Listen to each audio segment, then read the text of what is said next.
Bonjour à tous et bienvenue dans cette vidéo. Aujourd'hui, nous allons devoir parler un peu de la situation sécuritaire qui prévaut à l'est de la République démocratique du Congo. Faisons un peu un tableau quant à la situation. Récemment, nous avons suivi un rapport des Nations Unies qui a eu à faire état de plus de 319 morts, si je ne m'abuse pas, à l'est de la République démocratique du Congo qui ont été tués par les M23 au début du mois de juillet. Mais il y a eu également la reprise des affrontements entre les FARDC et les M23 et que actuellement les M23 sont en train de prendre possession de certains villages à l'est de la République démocratique du Congo, précisément dans la province du Sud Kivu. C'est vrai que l'armée présente cette situation comme étant un repli stratégique pour éviter les bains de sang et autres. Mais je pense que c'est beaucoup plus profond. C'est parce que premièrement, la République démocratique du Congo est acculée. Souvenez-vous, pour ceux-là qui suivent un peu des informations, le Rwanda a eu à établir un nouveau deal avec les États-Unis en acceptant de recevoir les migrants qui vont provenir des États-Unis pour s'installer au Rwanda. Ce deal n'est pas seulement un deal humanitaire, mais aussi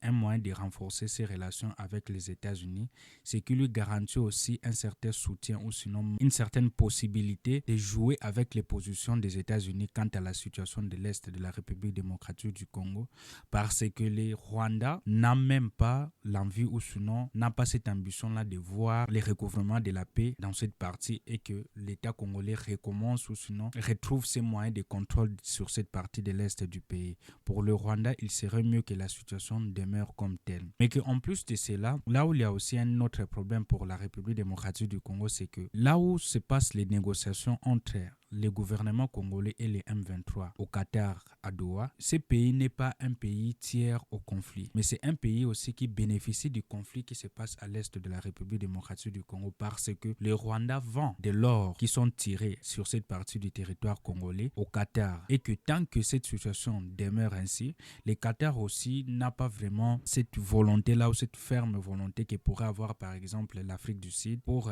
retrouver la paix à l'est de la République démocratique du Congo. Aujourd'hui, il y a eu une interview qui a été présentée de Bertrand Bisimwa qui dit et se vante de la puissance des M23 disant que si rien n'est fait, ils sont capables de reprendre les hostilités pour avancer et c'est ce qu'on voit actuellement là. Alors face à cette situation, les partis qui sont censés terminer cette guerre profitent de la guerre premièrement et pourront aussi profiter de la paix. Sur cette situation, je ne vois pas vraiment la volonté que pourrait avoir un pays tiers qui ne bénéficie pas de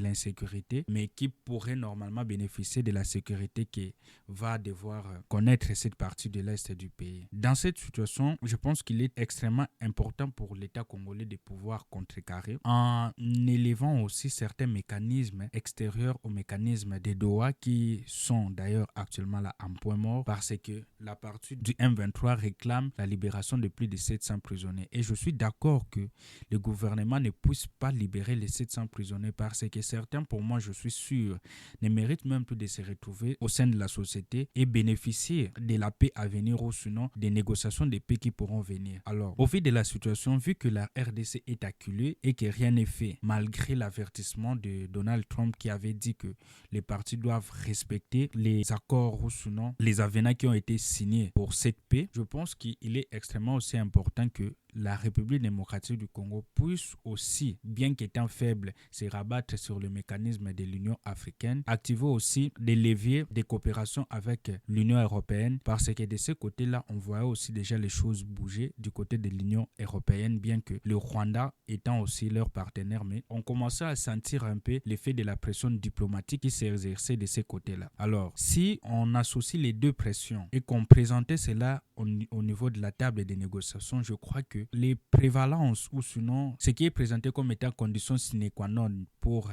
continuer le processus de paix par le M23, je crois pourrait être réduit, non pas en néant, mais pourrait être relativisé pour ne pas bloquer le processus de paix parce que l'objectif étant pour cette partie-là de présenter les fautifs comme étant le gouvernement congolais qui bloque le processus de paix et par conséquent pour eux continuer à massacrer la population qui est à l'est du pays. Mais qu'au-delà de ces mécanismes diplomatiques qui pourraient actionner l'État congolais, il serait mieux aussi que nous puissions continuer à nous renforcer sur le plan militaire. Bien que la mobilisation autour de l'aspect militaire a eu à faiblir ces derniers temps, je pense qu'il est extrêmement important pour nous d'être vigilants quant à cette question. D'ailleurs, il y a une bonne nouvelle quand même qui est tombée récemment quant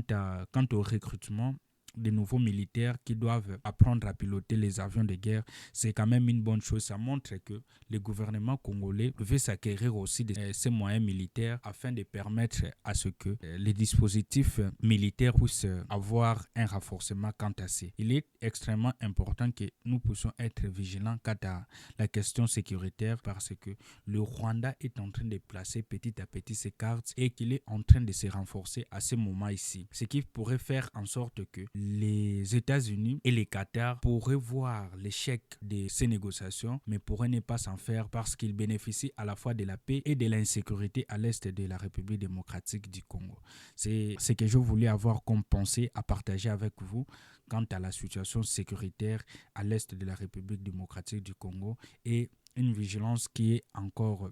invitée ici par rapport à la mobilisation qu'il y avait avant autour de cette situation.